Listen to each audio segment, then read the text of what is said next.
attached negative statement to one of them. So out of 100% of participants, how many people, how many percentage-wise, do you think clicked on the one with negative statement? Take a wild guess. How many, what's percentage of people that clicked on the one with negative statement? Anyone? 90%, pretty good. 90% of people clicked on the one with negative statement.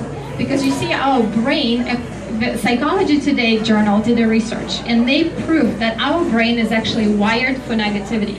And they're saying the reason for that being is because we bring all that negativity from our ancestral times. You know, we used to be cavemen, and cavemen had real threat, you know, not like the ones we have today that there is no Wi-Fi in this building. Or you forgot your charger and now you're stuck.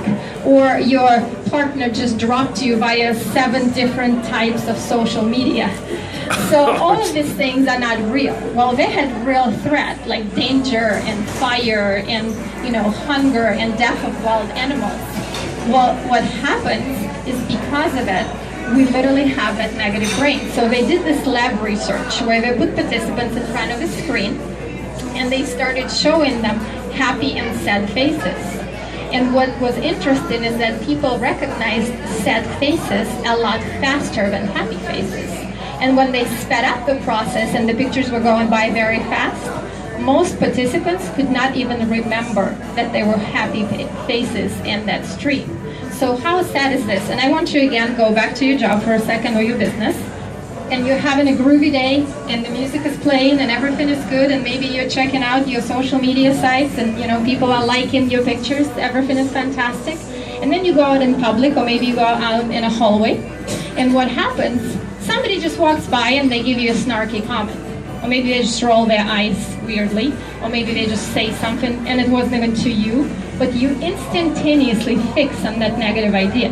It happens all the time. All that positivity, all the smiling and everything is gone like it was never there. And the reality of this is how our brain works. So, you know, the fix is very simple. You just take control of your thoughts and you replace them with positive. You basically stop blaming and you take on some responsibility. And I know it sounds very simple because I just said it, it's a simple statement, but I know it's not very easy. And the reason I know that, my college friends and I did this very funny experiment. And what we did, we just bought plastic bracelets just like this, like the one I have, and we put them on our hand, and we said for one day, we're gonna watch how often we complain or blame, even if it's not our fault. And every time we did it, we would have to switch hands. Well, then all of us figured out that we were switching hands a lot. So we decided to come up with this ultimate challenge. And the ultimate challenge was to go without switching your bracelet for one day. So I want you to guess and have some faith in me. How long did it take me to go one full day without switching my bracelet? Very good, 21 days. Dolly obviously doesn't have that much faith in me. 3 days, no, you really have a lot of faith in me. It took me 2 weeks. It took me 2 full weeks to go one day without blaming and complaining. So I invite you all, I'm sure you have bracelets, especially if you're ladies, it doesn't have to be a plastic one. Try it out. You'll be amazed at what happens with your brain and how you start reacting and what it does to your business especially, because people around you are going to start reacting differently. So what happened because of it, I started realizing how much this really affects it. So if you pretend that your mind is a box, right? So what happens if you, any box, whichever box you like, if you start putting garbage inside of that box, what eventually will start overflowing? Garbage. So what you start doing is putting positive things into that box.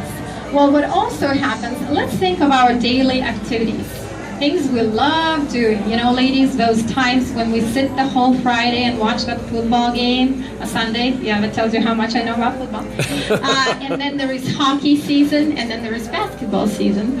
And then we sometimes just get stuck a little bit too long on that Facebook, and I saw all your hands going up, so you can't tell me you don't do it. And then we spend all this time maybe playing video games, and you know, it's amazing to me how parents or grandparents often yell at their teenagers or kids kids, don't play video games, it's awful for you, and then they go and secretly play, Candy Saga Crush and say that, send invites to each other, and I hear Pac-Man going off on their phones. It's amazing. But the reality is, if we think about it, do all these activities promote positive or negative thinking? Majority of them bombard us on a daily basis with negativity. And it's not because of you being anything special, it's just because of life and how news is set up and media is set up, so we get a lot of negativity. And until we learn to sort of filter or block it, nothing will change. But you see, all of you are leaders, right?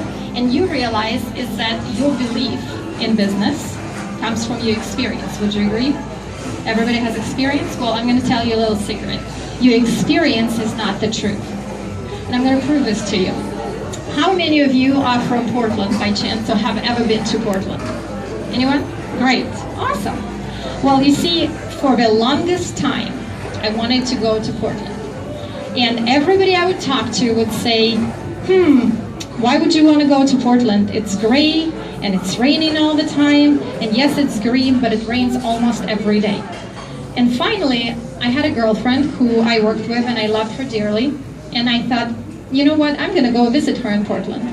And this is what my Portland experience was like. I was there for 4 days in 75-degree weather, not a single drop of rain. I got to run along the river, I got to drink wine, and I got to go to this most amazing boutique little store that's called Moonstruck Chocolate. And you can tell I'm craving it right now. It's absolutely the most exquisite chocolate I've ever had in my life. It's the size of like a tiny box. But the reality is this, my experience of Portland was completely different from everybody else. And neither one of them are the ultimate experience. So any experiences that are producing your belief for you are not necessarily the truth. That's just something you experience. And what you control your thoughts, that's going to start affecting your self-esteem.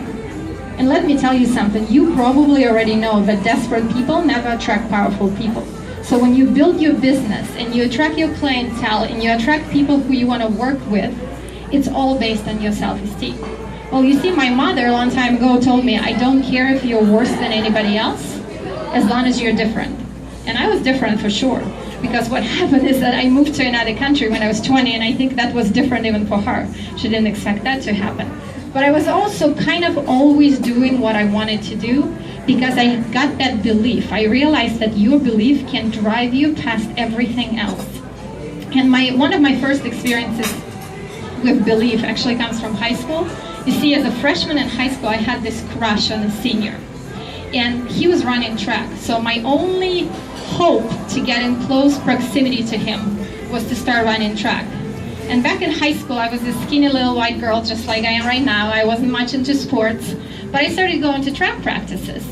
And I hated them with passion. It was hot and sweaty, and we had to jump in the sand, and everybody was sweating around me. I'm like, what is this?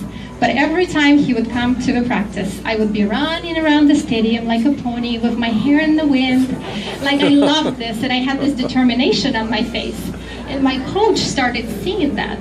And he finally started talking to me because he thought I had determination for running, and I just had determination of the crazy woman in love. He didn't know that. I mean, naturally, I did not get to date the senior. But what happened is that my belief changed. He would say things to me, look at you, you have a body, you have the stamina, you have determination to run, you are doing amazing things. And to make long story short, 6 months later, I won regional competitions. The only reason I did that is because he made me believe